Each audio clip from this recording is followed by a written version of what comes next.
Welcome back, students. So, in the last class, we have started body fluids. நம்ம பார்த்திருந்தோம். Body fluids என்ன மாதிரியான substance எதெல்லாம் என்ன மாதிரியான fluids இருக்கும். What are the types of body fluids? ரெண்டு விதமா சொல்லியிருந்தாங்க, like intracellular and extracellular. So, extracellular எதெல்லாம் நம்ம வந்து body fluids சொல்றோம். And how the our body நம்ம செல்ஸ்ல இருக்கக்கூடிய வேஸ்ட் மெட்டீரியல்ஸை எப்படி ஆக்சுவலி வந்து செல்லுல இருந்து டிஷ்யூஸ்க்கு சப்ளை பண்ணி எப்படி எடுத்துட்டு போகுதுன்றதையும் நம்ம பார்த்துருந்தோம், ரைட்? ஸோ பிளட் மூலமா எப்படி அது பாஸ் அவுட் ஆகுதுன்றது we have seen that. So let us go to the next one.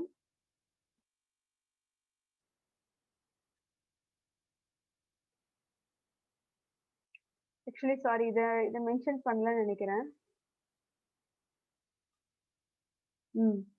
இந்த இடத்துல நம்ம இந்த இதை மென்ஷன் பண்ணாம இருக்கோம். நம்ம ஹைட்ரோஸ்டாட்டிக் ப்ரெஷர் சொல்லியிருந்தோம் இல்லையா, அதுல வந்து என்ன சொல்றாங்க அப்படின்னு பாத்தீங்கன்னா, this pressure is brought about by the pumping action of the blood and it tends to force water and small molecules out. Hydrostatic pressure create ஆகும்போது என்ன சொல்றாங்கன்னா, ஒரு பம்பிங் ஆக்ஷன் மாதிரி. இப்போ ரொம்ப சிம்பிளா சொல்லணும் அப்படின்னு பாத்தீங்கன்னா, இப்போ முன்னாடி எல்லாமே வந்து சைக்கிளுக்கு வந்து பம்ப் பண்ணுவாங்க, நீ பாத்திருப்பீங்க இல்லையா? இந்த வீலுக்கு வந்து பம்ப் பண்ணி காத்தடிக்கும் போது ஒரு பம்பிங் ஆக்ஷன் ஒன்று இருக்கும், ரைட்? அதே மாதிரிதான் இங்கேயும் கொடுக்குறாங்க. ஹைட்ரோஸ்டாட்டிக் ப்ரெஷர் என்ன பண்ணுதுன்னு பாத்தீங்கன்னா, இந்த பம்பிங் ஆக்ஷனால அந்த ப்ரெஷர் கிரியேட் ஆகுது பிளட்ல ஆக்சுவலி. அண்ட் அது வந்து அது என்ன பண்ணுதுன்னு பாத்தீங்கன்னா, it tends to force water and small molecules out through the permeable wall of the capillary into the tissue fluid. So அங்க இருந்து பம்பிங் ஆக்ஷன் பண்றதுனால அது வாட்டர் சின்ன சின்ன மாலிகூல்ஸ் எல்லாமே அது அப்படியே வந்து எடுத்துருது. ஓகே, இங்க இருந்து பாத்தீங்கன்னா செல்ஸ் வந்து எடுக்குது waste materials. The volume of fluid which leaves the capillary to form tissue fluid. So வெளியில இருந்து எடுக்கிறதுனால அது வந்து டிஷ்யூ ஃப்ளூயிடா மாறுது. அதுல ரெண்டு அப்போசிங் ப்ரெஷர் அப்படின்றது, ரெண்டு ஆப்போசிட் ப்ரெஷர் கிரியேட் ஆகுது. So water potential is lesser தேன், இதுதான் ஆக்சுவலி நம்ம சொல்லியிருந்தாங்க. அது வாட்டர் பொட்டன்ஷியல் அப்படின்றது ஹைட்ரோஸ்டாட்டிக் ப்ரெஷரை விட கம்மியா இருக்கும் அப்படின்றதையும் நம்ம மென்ஷன் பண்ணியிருந்தோம், ரைட்? அண்ட் தென் எப்படி ஆக்சுவலி வந்து அந்த வேஸ்ட் மெட்டீரியல்ஸை செல்ஸ் ப்ரொடியூஸ் பண்ணக்கூடிய வேஸ்ட் மெட்டீரியல்ஸ் எப்படி திரும்பவும் வந்து பிளட்டுக்கு பாஸ் அவுட் ஆகுது, தென் அங்கிருந்து கிட்னிக்கு வந்து எப்படி ஃபில்டர் ஆகுது அப்படின்றது எல்லாமே we have seen that and we will discuss in this in detail. இது வந்து நம்ம நெக்ஸ்ட் இதுல வரக்கூடிய இதுக்கு அடுத்து வர சாப்டர்ஸ்ல நம்ம டிஸ்கஸ் பண்ணலாம். So let us start with this composition of blood. பிளட்ல என்னென்ன காம்போசிஷன்ஸ் இருக்கு? பிளட்னு சொல்லும்போது வெறும் இப்போ நம்மளோட கை கட் ஆகும் போது கையில ஏதாவது லைட்டா சின்ன பிளேடு மாதிரி வச்சு ஏதாவது கையில தெரியாம கட் ஆகும் போது கையில ஏதாவது கீறும் போது ஃபர்ஸ்ட் வரக்கூடிய சப்ஸ்டன்ஸ் என்னன்னு பாத்தீங்கன்னா பிளட் கிடையாது. பட் அதுக்கு முன்னாடி ஒரு ஃப்ளூயிட் லைக் சப்ஸ்டன்ஸ் ஃபர்ஸ்ட் வரும். ரொம்ப ரொம்ப மைனூட்டா அப்சர்வ் பண்ணாலும் தெரியும். முதல்ல லைட்டா ஃப்ளூயிட் மாதிரி இருக்கும், that is called lymphatic fluid. அதுக்கப்புறம் தான் நமக்கு என்ன வரும்னு பாத்தீங்கன்னா பிளட்ன்றது வரும். ஓகே, ஸோ பிளட் வரும்போது பாத்தீங்கன்னா இப்போ நம்ம நினைச்சிட்டு இருக்கலாம் சம்திங் இட் இஸ் ஃப்ளூயிட், ரொம்ப ஃப்ளூயிடாவும் இருக்காது நம்மளோட பிளட், ரொம்ப வந்து அப்படியே தண்ணியாவும் இருக்காது. It's somewhat that is some consistency, அந்த கன்சிஸ்டன்சி கண்டிஷன்ல அது இருக்கும். At the same time the blood நம்ம சொல்லும்போது சம்திங் ரெட் கலர், அந்த ஹீமோகுளோபின் பிளட் அந்த அவ்வளவுதான் அப்படின்னு நம்ம நினைச்சிட்டு இருக்கோம். But that's not the true one.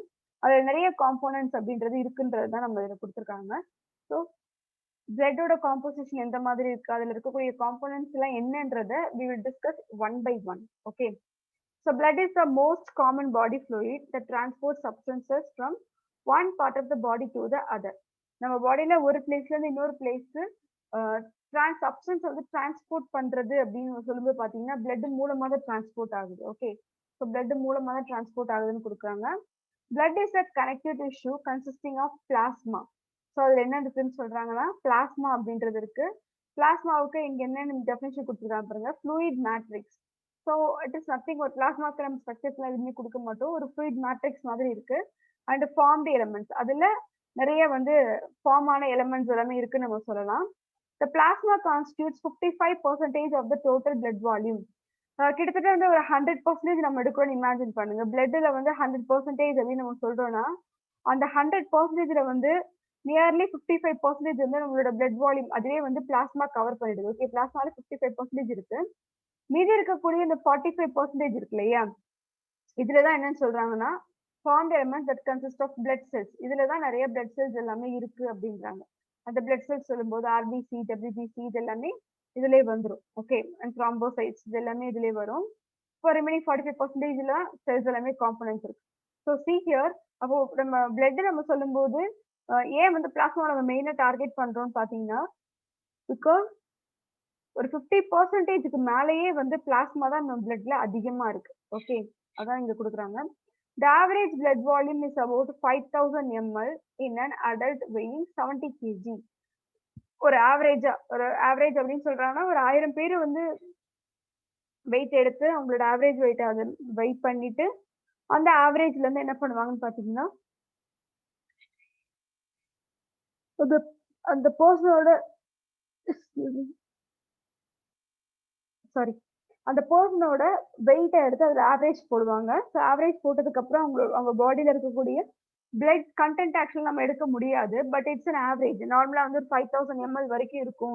Means லிட்டர்ல பாத்தீங்கன்னா 5 liters ஆஃப் பிளட் அப்படின்றது நம்ம பாடியில இருக்குன்றத கொடுக்குறாங்க. But it that to a healthy person, ஒரு ஹெல்தி பர்சனுக்கு 5 liters அப்படின்றத கொடுக்குறாங்க.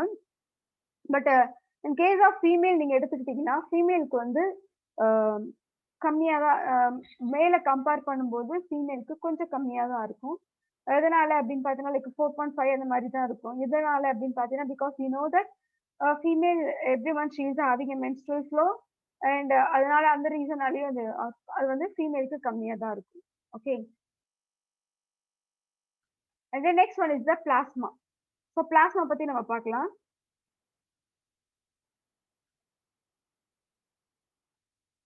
Plasma consist of water. So plasma 55% நம்ம சொல்லியிருந்தோம் பிளட்ல. அந்த பிளாஸ்மால என்னென்ன இருக்குன்றத நம்ம பார்க்கலாம். பிளாஸ்மால இருக்கக்கூடிய வாட்டர் கண்டென்ட் வந்து நியர்லி 80 to 92%. ஸோ பிளாஸ்மா நீங்க ஒரு 100% நீங்க இமேஜின் பண்ணாலும் அதுல வந்து பாத்தீங்கன்னா ஒரு 80 to 92% வந்து வாட்டர் இருக்கு. in which plasma proteins, see here plasma proteins இருக்கு. inorganic constituents வந்து 1 கூட கிடையாது, 1% கூட கிடையாது, லைக் 0.9% இருக்கு. அண்ட் அது வந்து இன்ஆர்கானிக். ஓகே, ஆர்கானிக் கான்ஸ்டன்ஸ் பார்த்தீங்கன்னா 0.1%. ஸோ இதுவே ரெண்டுமே சேர்ந்து 1% ஆயிடுது. நியர்லி 92 இதுல இருக்கு. தென் 0.92, 0.9 இன்ஆர்கானிக் அண்ட் ஆர்கானிக் வந்து 0.1. And respiratory gases are dissolved. Then இதுல வேற என்ன இருக்கு அப்படின்னு பாத்தீங்கன்னா ரெஸ்பிரேட்டரி கேசஸ் வந்து டிசால்வ் ஃபார்ம்ல இருக்கு. ஆக்சிஜன் நம்ம சொன்னாலும் சரி, கார்பன் டை ஆக்சைடு நம்ம சொன்னாலும் சரி, ரெண்டுமே வந்து பிளாஸ்மால டிசால்வ்டு ஃபார்ம்ல இருக்கு அப்படின்னு நம்ம சொல்லலாம். Okay, the four main types of plasma proteins synthesized in the liver are. So நம்ம பிளாஸ்மா ப்ரோட்டீன்ல பிளாஸ்மா ப்ரோட்டீன் பிளாஸ்மான்றது சில இது வந்து லிவர்ல சிந்தசைஸ் பண்ணுது. அது என்ன மாதிரியான சப்ஸ்டன்ஸ் அப்படின்னு பாத்தீங்கன்னா ஃபர்ஸ்ட் ஒன் இஸ், எல்லாமே ப்ரோட்டீன் தான். First one is albumin. இந்த ஆல்புமின் எங்க நீங்க ஸ்டடி பண்ணிருப்பீங்க அப்படின்னு நான் உங்களுக்கு சும்மா எக்ஸாம்பிள் சொல்றேன். எக் இருக்கு இல்லையா, நம்ம சாப்பிடக்கூடிய எக், அதுல வந்து அந்த ஒயிட் போர்ஷன் ஆஃப் எக் இருக்கு. So yellow portion of egg இருக்கு. Yellow portion is called yolk. இந்த white portion is called albumin. So albumin அப்படின்றது என்ன கொடுக்குறாங்க பார்த்தீங்கன்னா it is nothing but protein. அந்த ஒயிட் போர்ஷன் தான் நம்ம ஆல்புமின் அப்படின்னு சொல்லுவோம். ஸோ ஆல்புனாலும் ஒயிட் தான் meaning. Okay, albumin.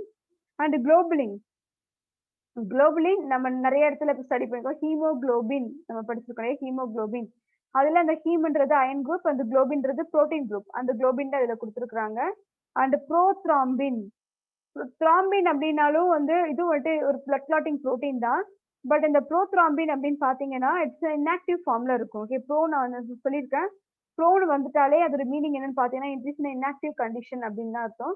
ப்ரோத்ராம்பின் and fibrinogen. Fibrinogen ஜென்னாலுமே ஆக்சுவலா இன்ஆக்டிவ் ஃபார்ம். ஓகே, ஸோ இது வந்து ஃபைப்ரின் அப்படின்ற ஒரு புரோட்டீன் அதுல இருக்கு.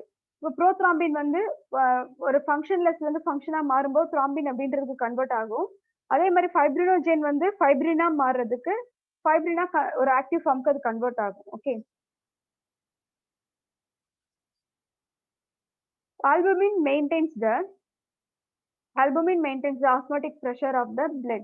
ஸோ நம்ம பாடியில இந்த 4 types of plasma protein அப்படின்னு நம்ம லிவர்ல சிந்தசிஸ் ஆகுது அப்படின்னு பாத்தீங்கன்னா இந்த லிவர்ல இருக்கக்கூடிய இந்த 4 types of proteinல ஆல்புமின் அப்படின்றது தான் பிளாஸ்மா பிளட்டோட அந்த ஆஸ்மாட்டிக் ப்ரெஷரை மெயின்டைன் பண்ணிட்டு இருக்குன்னு சொல்றாங்க. So it is also one of the important thing. எதனாலன்னு பாத்தீங்கன்னா பிகாஸ் நம்ம பிளட்ல அந்த ப்ரெஷர் அப்படின்றது மெயின்டைன் ஆகணும். அப்படி மெயின்டைன் ஆகலைன்னா ஃபியூச்சர்ல அந்த பர்சன்ஸ் தான் ப்ராப்ளம் வரும். Okay, so in order to avoid that, இந்த ஆல்புமின் அப்படின்றது மெயின்டைன் பண்ணுது, அந்த ஆஸ்மோட்டிக் ப்ரெஷரை மெயின்டைன் பண்ணுதுன்றாங்க.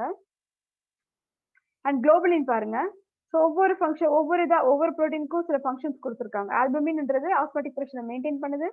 அண்ட் குளோபலின் பார்த்தீங்கன்னா it facilitate the transport of ions, hormones, lipids and assist in immune function. Because globulin, ஏன்னா இம்யூனோகுளோபுலின் நீங்க எடுத்தாலுமே, இம்யூனோகுளோபுலின் சொல்லிட்டு நீங்க நெக்ஸ்ட் இயர்ல ஸ்டடி பண்ணுவீங்க.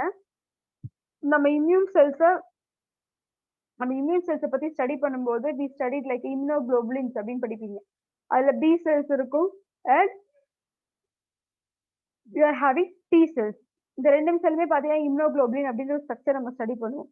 ஓகே, ஸோ அப்போ வந்து என்ன சொல்றாங்கன்னா குளோபின் அப்படின்றது டிரான்ஸ்போர்ட் ஆஃப் அயன்ஸ் பண்ணுது, தென் ஹார்மோன்ஸ், ஈவன் லிப்பிட்ஸ், அதே மாதிரி இம்யூன் சிஸ்டத்துக்கு இம்யூனோகுளோபின் மூலமா ஃபங்க்ஷன் பண்ணும். ஓகே, ஸோ குளோபின் நம்ம கம்ப்ளீட் பண்ணி ஆல்புமின் கம்ப்ளீட் பண்ணிருக்கோம். And next one is prothrombin and fibrinogen are involve in blood clotting. ரெண்டுமே முக்கியமான ஒன்று. ப்ரோத்ராம்பின் நீங்க எடுத்துக்கிட்டா சரி, ஃபைப்ரினோஜன் எடுத்துக்கிட்டா சரி, ரெண்டுமே வந்து பிளட் கிளாட் பண்றதுக்கு ரொம்ப ஹெல்ப்ஃபுல்லா இருக்கு. எஸ்பெஷலி அப்படின்னு பாத்தீங்கன்னா இந்த த்ராம்பின் செல்ஸ், த்ராம்பின் அப்படின்றது இந்த புரோட்டீன் இல்லாம போகும்போது பாத்தீங்கன்னா பிளட் கிளாட்டிங்கோட ரேட், ஐ மீன் பிளட் கிளாட்டிங்கோட டைப் அது வந்து கம்மியாகும்.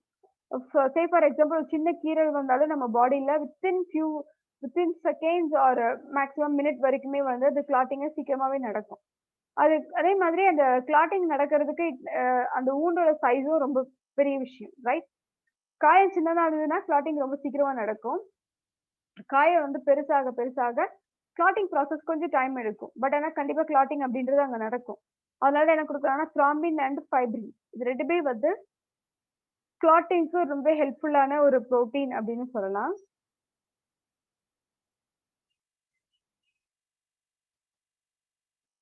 தென் நெக்ஸ்ட் ஒன், அடுத்தது என்ன கொடுத்துருக்காங்கன்னு பார்க்கலாம். Organic constituents.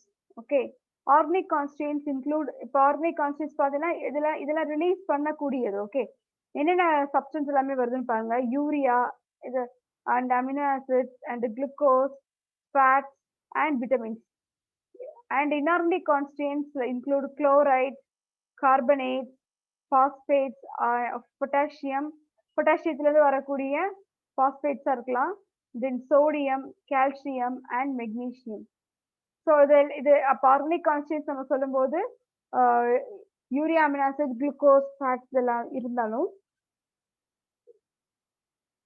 அதே மாதிரி இன்ஆர்கானிக் கான்ஸ்டியூன்ஸ் நம்ம சொல்லும்போது நிறைய நம்ம மினரல்ஸ் கொடுத்துருக்கோம் இல்லையா, இது எல்லாமே பிளாஸ்மால இருக்கக்கூடிய கான்ஸ்டியூன்ஸ். ஓகே, இது எல்லாமே பிளாஸ்மால இருக்குதுன்னு சொல்றாங்க. சரி, அந்த பிளாஸ்மா 55% இருக்கு. அந்த 55% மட்டும் நம்ம எடுத்தாலே நிறைய ஆர்கானிக் இருக்கு, இன்ஆர்கானிக் இருக்கு. போதாததுக்கு நம்ம லாஸ்ட் தான் பார்த்தோம், லிவர் ப்ரொடியூஸ் பண்ணக்கூடிய 4 டைப்ஸ் ஆஃப் ப்ரோட்டீன்ஸும் அதுல இருக்கு, right? Albumin, globin and then fibrinogen, prothrombin, இது எல்லாமே ஆக்சுவலி இதுல இருக்கு. The composition of plasma is not always constant. See, இது ரொம்ப இம்பார்ட்டன்ட். பிகாஸ் எப்பவுமே வந்து அந்த பிளாஸ்மால இருக்கக்கூடிய கான்ஸ்டியூன்ஸ், அந்த காம்போனன்ட்ஸ் வந்து ஒரே மாதிரி இருக்கும் அப்படின்னு நம்ம சொல்ல முடியாது. சில நேரத்துல பாத்தீங்கன்னா ஏதாவது நம்ம பார்த்த 4 புரோட்டீன் அப்படின்றது ஏதாவது ஒரு இதுல அதிகமா இருக்கலாம், கம்மியா இருக்கலாம். எஸ்பெஷலி பாத்தீங்கன்னா ப்ரோத்ராம்பின் அண்ட் ஃபைப்ரின் அது பிளட் கிளாட்டிங் இருக்கிறதுனால அது ஒரு சில நேரத்துல அதிகமா இருக்கலாம். இல்ல நம்ம ஆர்கானிக் சப்ஸ்டன்ஸ் நம்ம சொல்லும்போது இதுல ஏதாவது அதிகமா இருக்கலாம், இல்லைன்னா கம்மியாவும் இருக்கிறதுக்கான சான்சஸ் இருக்கு. Immediately after a meal the blood in the hepatic portal vein. இந்த ஹெப்பாட்டிக் போர்ட்டல் வெயினை உங்களுக்கு ஆல்ரெடி நான் எக்ஸ்பிளைன் பண்ணியிருக்கேன். போர்ட்டல் அப்படின்னாலே வந்து டைரக்டா உங்களோட டார்கெட் பிளேஸ்க்கு போகாம இன்னொரு ஒரு ஆர்கனுக்கு போயிட்டு போனாங்கன்னா we called it as a hepatic portal vein. Okay,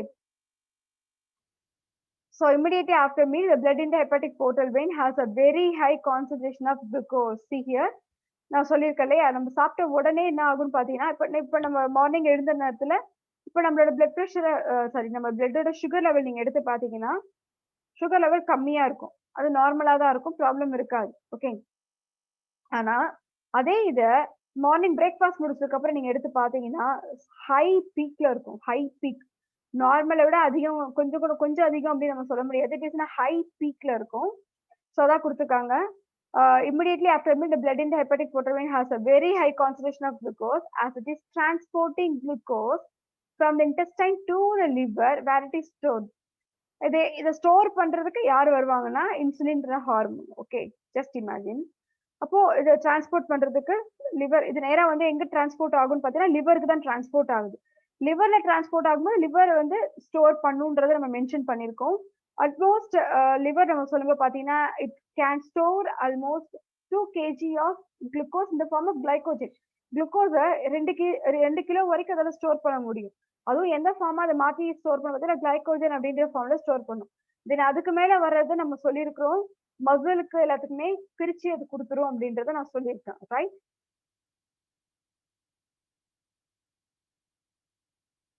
And then the concentration of the glucose in the blood, the concentration of the glucose in the blood gradually falls after some time as most of the glucose is absorbed.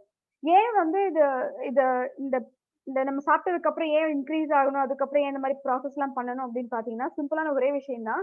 நம்ம பிளட்ல glucose level எப்போதுமே ஒரு ஒரு ஒரு ஒரு கான்ஸ்டன்டா maintain ஆகணும். Okay, ரொம்ப ஹையா போகுது அப்படின்னு பாத்தீங்கன்னா அந்த டைம்ல இன்சுலின் கண்ட்ரோல் பண்றதுக்கு இல்ல அப்படின்னா that condition leads to diabetes. அதுதான் நம்ம வந்து சில நிறைய பேருக்கு வந்து இந்த சுகர் வருதுன்னு சொல்றாங்க இல்லையா, அது அந்த அந்த மாதிரி ஃபார்முக்கு அது கொண்டு போகும். ஓகே, அதான் கொடுக்குறாங்க. ஒன்ஸ் அந்த லிவர் வந்து ஸ்டோர் ஆகும்போது இன்சுலின் லிவர்ல ஸ்டோர் பண்ணும்போது என்னன்னு பாத்தீங்கன்னா நம்ம பிளட்ல நம்ம குளுக்கோஸோட கான்சென்ட்ரேஷன் அப்படின்றது கொஞ்சம் கொஞ்சமா ரெடியூஸ் ஆகுன்றாங்க. ஓகே, கொஞ்சம் கொஞ்சமா ரெடியூஸ் ஆகும். எதனாலன்னு பாத்தீங்கன்னா ஏன்னா பிளட்ல இருக்கக்கூடிய அந்த குளுக்கோஸ் எல்லாமே வந்து அதிகமான குளுக்கோஸ், எல்லா குளுக்கோஸும் இதை அப்சர்வ் பண்ணாது, எக்ஸஸா இருக்க குளுக்கோஸை அதை அப்சர்வ் பண்ணும். ஓகே, அதனால என்ன அதெல்லாம் அப்சர்வ் பண்றதுனால நம்மளோட பிளட்ல இருக்கக்கூடிய குளுக்கோஸ் லெவல் ரெடியூஸ் ஆகுதுன்னு கொடுத்துருக்காங்க. Okay, if too much of protein is consumed, இப்போ உங்களுக்கு ரொம்ப சிக்கன் பிடிக்கும் அப்படின்னு சொல்லிட்டு நீங்க சிக்கனாவே அதிகமா எடுத்துக்கிறீங்கன்னு இமேஜின் பண்ணுங்க. the body cannot store the excess amino acids formed from the digestion of protein. அதுக்காக இப்போ நம்ம குளுக்கோஸ் வந்து எப்படி ஸ்டோர் பண்ணுவோம், மேபி அந்த டவுட்ஸ் இருந்திருக்கலாம். அதாவது நான் குளுக்கோஸ் சொல்லும் போது குளுக்கோஸ் மட்டும் இப்படி ஸ்டோர் பண்ணுது, இப்போ நான் புரோட்டீன் அதிகமா நான் எடுத்துக்கிறேன் அப்படின்னா புரோட்டீன் பிரேக் டவுன் ஆகும்போது அது நமக்கு என்ன கொடுக்கணும், amino acids, right? So protein break down ஆகும்போது நமக்கு கொடுக்குறது அமினோ ஆசிட்ஸ். அப்போ புரோட்டீன் வந்து பிரேக் டவுன் ஆகி எனக்கு அமினோ ஆசிட்ஸ் நிறைய கிடைக்கும், அந்த அமினோ ஆசிட்ஸும் போயிட்டு ஸ்டோர் ஆகுமா அப்படின்ற மாதிரி நம்ம நினைக்க முடியாது. ஓகே, அது நடக்காதுன்றதான் கொடுக்குறாங்க. the body cannot store. இங்க என்ன ஆகும்னு பாருங்க, the liver breaks down the excess amino acids and produces urea. So அப்ப இந்த அமினோ ஆசிட்ஸ் வருது இல்லையா, புரோட்டீனை பிரேக் டவுன் ஆகுது, நம்ம டைஜஷன்ல பார்த்துருக்கோம். புரோட்டீன் பிரேக் டவுன் ஆகும்போது அமினோ ஆசிட்ஸ் தான் கொடுக்கும், பெப்டோன்ஸ் அண்ட் அமினோ ஆசிட்ஸ் நம்ம பார்த்துருந்தோம். அந்த அமினோ ஆசிட்ஸ் என்ன பண்ணுதுன்னு பாத்தீங்கன்னா ஃபர்தரா அந்த அமினோ ஆசிட்ஸை லிவர் வந்து பிரேக் டவுன் பண்ணுது. ஓகே, ஸோ லிவர் வந்து அந்த அமினோ ஆசிட்ஸ் பிரேக் டவுன் பண்ணுது. பிரேக் டவுன் பண்ணது மட்டும் இல்லாம இட் ப்ரொடியூசஸ் யூரியாவை ப்ரொடியூஸ் பண்ணுது. அந்த யூரியா என்ன ஆகும்னு பாத்தீங்கன்னா நம்ம பிளட்ல கண்டிப்பா சில யூரியான்றது இருந்திருக்கும். ஓகே, நார்மலாவே சம் அமௌண்ட் அப்படின்றது இருக்கும். அதையும் தாண்டி என்ன ஆகுன்னு பாத்தீங்கன்னா நம்மளோட அந்த யூரியாவை எக்ஸ்கிரீட் பண்ணி ஆகணும் இல்லையா, அப்போ என்ன ஆகும்னு பாத்தீங்கன்னா யூரின் மூலமா நம்ம கிட்னிக்கு போயிட்டு யூரின் மூலமா அந்த யூரியான்றது எக்ஸ்கிரீட் ஆகிடும். அதனால அது ஒரு வேஸ்ட் மெட்டீரியல் போயிடும். பட் ஆனா நம்ம பிளட்ல ஒரு பர்டிகுலர் அமௌண்ட் ஆஃப் யூரியான்றது எப்போதுமே மெயின்டைன் ஆகும். Okay, blood in the hepatic vein அப்படின்னா என்ன நம்ம சொல்லியிருக்கோம், லிவர் ஹெப்பாட்டிக்னால லிவர் தான். Okay, blood in the hepatic vein has a high concentration of urea than the blood in other vessels. அப்போ நம்ம லிவர்ல இருக்கக்கூடிய அந்த ஹெப்பாட்டிக் வெயின்ல யூரியாவோட கான்சென்ட்ரேஷன் அதிகமா இருக்குன்றாங்க. அதே மத்த வெயின்ஸ் மத்த வெசல்ஸ்லாம் சொல்றோம்னு பாத்தீங்கன்னா அங்க அதிகமா இருக்காதுன்றாங்க. see here namely hepatic portal vein and hepatic artery. So வெயின்ல தான் அதிகமா இருக்கு, ஆனா ஹெப்பாட்டிக் ஆர்டரி நீங்க எடுத்தீங்கன்னா அதுல அதிகமா இருக்கிறது கிடையாது. எதனாலன்னு பாத்தீங்கன்னா அப்படியே நீங்க இமேஜின் பண்ணுங்க. So what is the function of vein and what is the function of artery? Artery எப்போதுமே வந்து ஆக்சிடேட்டிவ் பிளட் தான் எடுத்துட்டு போகும், வெயின் எப்போதுமே டீஆக்சிடேட்டட் தான். ஸோ இந்த இடத்துல வந்து யூரியா நமக்கு அந்த அளவுக்கு தேவை இல்லை அப்படின்னு சொன்னாலும் எஸ்பெஷலி நான் சொல்லியிருக்கேன் வெயினோட திக்னஸ் அண்ட் ஆர்டரியோட திக்னஸ் நீங்க எடுத்தீங்கன்னா வெயினோட திக்னஸ் ரொம்ப வந்து அதிகமா இருக்கும், திக்கா இருக்கும். பட் ஆர்டரி கம்பேர் பண்ணும்போது ரொம்பவே திக்கா இருக்கும், ஆனா ஆர்டரி வந்து தின்னா இருக்கும். ஓகே, ஆர்டரி தின்னா இருக்கும். இதுதான் இதுல கொடுக்குறாங்க. இது வந்து ஏன் வந்து நம்ம இதுல வந்து ஹெப்பாட்டிக் வெயின் அப்படின்னு குடுத்துருக்காங்கன்னு பார்த்தீங்கன்னா, பிகாஸ் இது வந்து ஹை கான்சன்ட்ரேஷன் ஆஃப் யூரியா இருக்கு. ஏன் வந்து வெயின் வந்து திக்கா இருக்கணும், ஆர்டரி தின்னா இருக்கணும் அப்படின்னா, வெயின் எப்போதுமே வந்து இந்த ஹை பிரஷர்ல உள்ள சப்ஸ்டன்ஸ அது கேரி பண்றதுக்கு அதுக்கு திக்கான வால்வ் அப்படின்றது அது தேவைப்படும். ஓகே. ரொம்ப திக்கா இருக்குன்னா, அதுல வந்து ஹை பிரஷரான சில சப்ஸ்டன்ஸ் எல்லாமே போகும்போது, அதால தாங்க முடியும். ஓகே. ஸோ ஆனா ஆர்டரி நீங்க எடுத்தீங்கன்னா, அதே அளவுக்கு ஹை பிரஷர் உள்ள சப்ஸ்டன்ஸ் எல்லாமே ஆர்டரியில போச்சுன்னா, ஆர்டரி வந்து பர்ஸ்ட் அவுட் ஆயிடும். ஆர்டரி வந்து என்ன சொல்றதுன்னா, அது பிரேக் ஆயிடும். அதனால வந்து ஆர்டரியில அந்த மாரி ஹை பிரஷர் உள்ளது எதுவுமே போகாது. பட் ஆனா வந்து வெயின்ல போகும். ஓகே. அதனால தான் என்ன குடுக்குறாங்க, ஹெப்பாட்டிக் வெயின்ல ஹை கான்சன்ட்ரேஷன்ல யூரியா இருக்கும். ஆனா ஹெப்பாட்டிக் நீங்க போர்ட்டல் வெயின் எடுத்துக்கிட்டாலும் சரி, இல்ல ஹெப்பாட்டிக் ஆர்டரி நீங்க எடுத்துக்கிட்டாலுமே, அதுல அந்த அளவுக்கு இருக்காதுன்றாங்க. Okay. See here next one. ஒரு சின்ன ஒரு ஒரு ஃபேக்ட் ஒண்ணு குடுத்துருக்காங்க. So liver receives it's blood supply from 2 sources.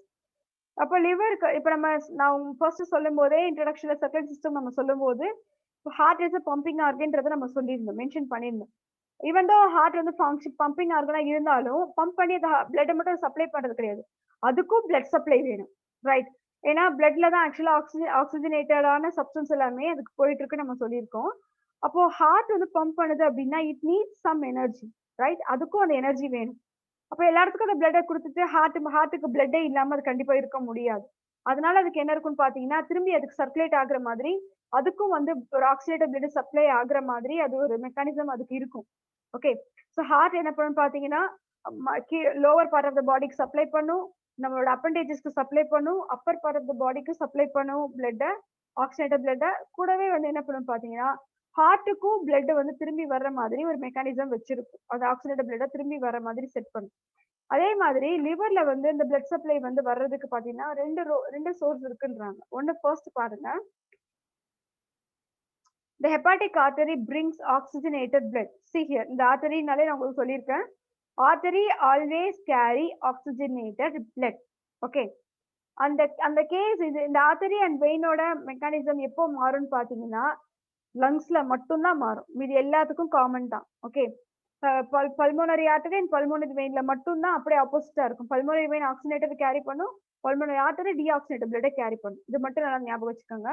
So hepatic artery brings oxygenated blood from the heart. ஹார்ட்ல இருக்க ஹார்ட்ல ஒன்ஸ் அந்த லங்ஸ்ல இருந்து ஃபங்க்ஷன் ஆனது நேரா ஹார்ட்டுக்கு வருது நம்ம சொல்லியிருந்தோம். பல்மோனரி வெயின் மூலமா ஹார்ட்டுக்கு வருது. ஹார்ட் என்ன பண்ணுதுன்னா அந்த ஆக்சிஜனேட்டட் பிளட்ட பம்ப் பண்ணுது. ஸோ இப்போ வந்து அந்த லிவருக்கு அந்த ஆக்சிஜனேட்டட் பிளட் எப்படி கிடைக்கும் அப்படின்னு பாத்தீங்கன்னா, ஹெப்பாட்டிக் ஆர்டரி மூலமா லிவருக்கு போகுது. Okay. From the heart while the hepatic portal vein brings blood from the intestine. இந்த போர்ட்டல் வெயின் அப்படின்றது என்னன்னு பண்ணுதுன்னா, இன்டெஸ்டைன்ல இருந்து கொண்டு வருதுன்றாங்க. Hepatic portal vein. Okay. And other abdominal organs. நம்ம இன்டெஸ்டைன்ல இருந்தும் மத்த அப்டாமினல் ஆர்கன்ஸ்ல இருந்தும் இது கொண்டு வருதுன்றாங்க. Okay. The blood is returned from the liver to the heart by hepatic vein. See here. Hepatic artery கொண்டு வருதுன்னா, கண்டிப்பா ஹெப்பாட்டிக் வெயின் அப்படின்றது திரும்பி கொண்டு போகணும். அப்ப அதுல இருக்க லிவர்ல இருக்கக்கூடிய டீஆக்சிஜனேட்டட் பிளட் இது எல்லாமே கொண்டு போறது ஹெப்பாட்டிக் வெயின்ஸ் மூலமா தான் போகும். Okay. So next we are going to see about the formed elements. அதாவது பிளட் நம்ம சொல்லியிருந்தோம் இல்லையா? அந்த பிளட்ல என்ன மாதிரியான ஃபார்ம்ட் எலிமெண்ட்ஸ் எல்லாம் இருக்கு அப்படின்றத நம்ம பார்க்க போறோம். Okay. First red blood cells, that is RBC நம்ம ஷார்ட்டா சொல்லுவோம். ஆர் ரெட் பிளட் கார்பசல்ஸும் சொல்லுவாங்க. Okay. That is called erythrocytes. And white blood cells or white blood corpuscles, that is called leucocytes. Erythro அப்படின்னு பாத்தீங்கன்னா ரெட். ஓகே. அதனால தான் வந்து ரெட் பிளட் செல்ஸ் நம்ம கொடுத்துருக்கோம். ஒயிட்டுக்கு இன்னொரு மீனிங் பாத்தீங்கன்னா லியூகோ. ஓகே. லியூகோனாலும் ஆல்புனாலும் லிம்பாட்டிக் அப்படின்னு வருதுனாலும் அதுக்கு மீனிங் எல்லாமே ஒரே மீனிங் தான், ஒயிட்னு அர்த்தம். Okay. So white blood cells or leucocytes and platelets. இது பிளேட்லெட்ஸும் ஆர்பிசி, டபிள்யூபிசி, பிளேட்லெட்ஸ் இது மூணுமே சேர்த்து தான் நம்ம என்னன்னு சொல்றோம்னு பாத்தீங்கன்னா ஃபார்ம்டு எலிமெண்ட்ஸ் அப்படின்றத கொடுத்துருக்காங்க. ஓகே. இதுதான் இது மூணுமே சேர்த்து தான் we are called them as a formed elements. Now we will start with the RBC. இப்போ நம்ம RBC ல இருந்து ஸ்டார்ட் பண்ணலாம். RBC நம்ம பார்க்கிறதுக்கு முன்னாடி I just show the picture of RBC. See here. RBC இதுதான் இருக்கும். இப்படிதான் நமக்கு வந்து மேல இருந்து பார்க்கிறதுக்கு RBC ஸ்ட்ரக்சர் இப்படிதான் இருக்கும். RBC நம்ம கண்ணால நார்மலா பார்க்க முடியாது. So first of all it is in a disc shape. So disc shapeல இருக்கும். நடுவுல பாத்தீங்கன்னா குழியா இருக்கும். It's a concave. குழியா இருந்ததுன்னா concave. மேடு மாதிரி இப்படி இருந்ததுன்னா that is called convex. And அதே வந்து குழியா இப்படி இருந்ததுன்னு பாத்தீங்கன்னா that is called concave. Okay. So இது வந்து concave. இது convex.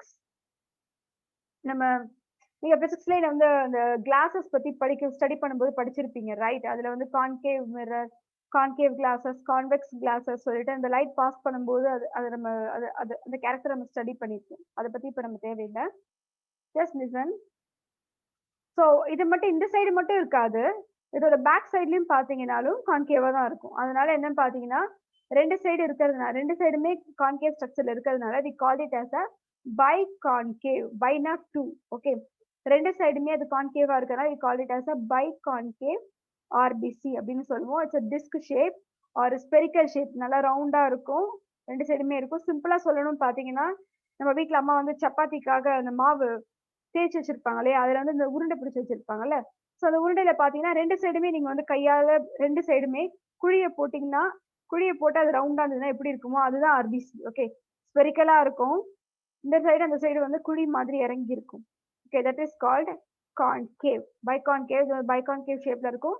இதை வந்து ஹாஃபா கட் பண்ணாங்க அப்படின்னு பாத்தீங்கன்னா இப்படிதான் இருக்கும். இந்த மாதிரி பாதியா கட் பண்ணி நமக்கு டிசெக்ட் பண்ணி காட்டினாங்கன்னா அதோட ஸ்ட்ரக்சர் இன்டர்னல் பாத்தீங்கன்னா இந்த மாதிரி ஒரு ஸ்ட்ரக்சர் ஒன்று கொடுத்துருக்கும். ஸோ நடுவில் பாத்தீங்கன்னா கொஞ்சம் தின்னா அதோட சைஸ் வந்து கம்மியா இருக்கு. ஏன் வந்து கம்மியா இருக்கும்னு உங்களுக்கு தெரியும், பிகாஸ் குழியா அந்த இடத்துல இறங்கி இருக்கு இல்லையா. ஆனா சுத்தி இருக்கிற இடம் பாத்தீங்கன்னா கொஞ்சம் திக்கா இருக்கும். நடுவில் கம்பேர் பண்ணும்போது இந்த பார்ட்டை கம்பேர் பண்ணும்போது ஸோ நடுவில் இருக்க இந்த பார்ட்டை நம்ம கம்பேர் பண்ணும்போது இந்த ரெண்டு சைடுமே வந்து பாத்தீங்கன்னா திக்கா இருக்கும் அப்படின்னு நம்ம சொல்லலாம். ஓகே, இது அதோட கிராஸ் செக்ஷன். ஸோ இந்த பொசிஷனை பார்த்தா இந்த இடத்த பார்த்தாலே உங்களுக்கு தெரிஞ்சிருக்கீங்க பாருங்க, இந்த இடத்துலயும் குழியா இருக்கு பாருங்க, மேலேயும் இருக்கு அண்ட் அதே மாதிரி பாத்தீங்கன்னா கீழேயும் இருக்கு. ஓகே, ஸோ இதுல என்ன நம்ம சொல்ல வருது அப்படின்னு பாத்தீங்கன்னா see here the cross section, இது top வியூவோட structure.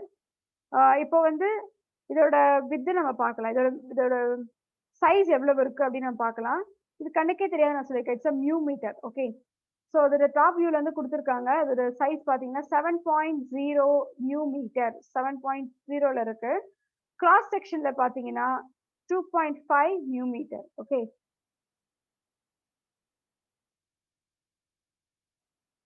let us start with this. இப்போ நம்ம RBC பத்தி நம்ம ஸ்டடி பண்ணலாம். RBC or red blood cells are abundant than the other blood cells. கண்டிப்பா, பிகாஸ் நம்ம ரெஸ்பிரேஷன்ல நம்ம ஆல்ரெடி ஸ்டடி பண்ணோம். ஹீமோகுளோபின் அப்படின்னு நம்ம சொல்லும்போது ஹீமோகுளோபின் அண்ட் மீத்தனோகுளோபின் இது ரெண்டும் நம்ம பார்த்தோம் ரெஸ்பிரேட்டரி சிஸ்டம்ல, ரைட்? அந்த ஹீமோகுளோபின் மீத்தனோகுளோபின்ல அந்த நம்ம எக்ஸ்சேஞ்ச் ஆகுற கேஸஸை பிளட்ல பாஸ் ஆகுது. ஓகே, அந்த பிளட்ல பாஸ் ஆயிட்டு கேரி பண்ணி கொண்டு வரவங்க யாரும் பார்த்தீங்கன்னா haemoglobin. That is nothing but RBC. இந்த RBCல தான் ஹீமோகுளோபின் இருக்கும். ஓகே, அதான் என்ன கொடுக்குறோம்னா RBC நம்ம பிளட் கண்டென்ட்ல RBC அதிகமா இருக்கும். It's abundant. மற்ற செல்ஸை கம்பேர் பண்ணும்போது RBCயோடது அதிகமா இருக்குன்றாங்க. Okay, there are about 5 million to 5.5 million of RBC. mm square அதுதான் ஆக்சுவலி, அது சரியா அது கிளியரா என்னன்றது ஸ்ட்ரக்சர் தெரியல. mm square Cuba, mm square actually mm square தான் பொதுவாக சொல்லுவாங்க. ஸோ 3 என்னன்றது நான் உங்களுக்கு நெக்ஸ்ட் கிளாஸ்ல பார்த்து சொல்றேன். Of blood. ஸோ ஒரு பர் mm ஸ்கொயர்ல 5 மில்லியன்ல இருந்து 5.5 வரைக்கும் சொல்லுவாங்க என்ன ஹெல்தி மேன்.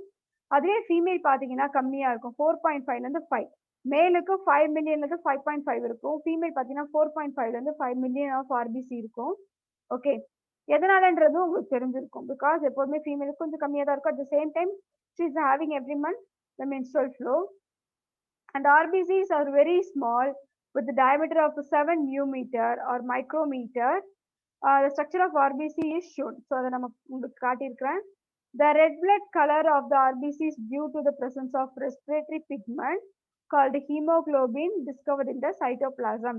எப்படி வந்து நம்ம ஒரு செல்லோட ஸ்ட்ரக்சர்ஸ்ல நியூக்ளியஸ் அண்ட் சைட்டோபிளாசம், கோகை body, mitochondria, endoplasmic reticulum, smooth rough இந்த மாதிரி நிறைய நம்ம ஆர்கனல்ஸ் இருக்கும்.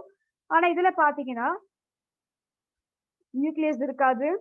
But they do have cytoplasm. இதுக்கு என்ன மாதிரி ஸ்ட்ரக்சர்ஸ் இருக்குன்னு பாத்தீங்கன்னா சைட்டோபிளாசம் அப்படின்றது இருக்கும். ஓகே ஓகே ஸ்டூடெண்ட்ஸ், நான் இந்த செஷன் இதோட நான் ஸ்டாப் பண்றேன். we will continue in the next session.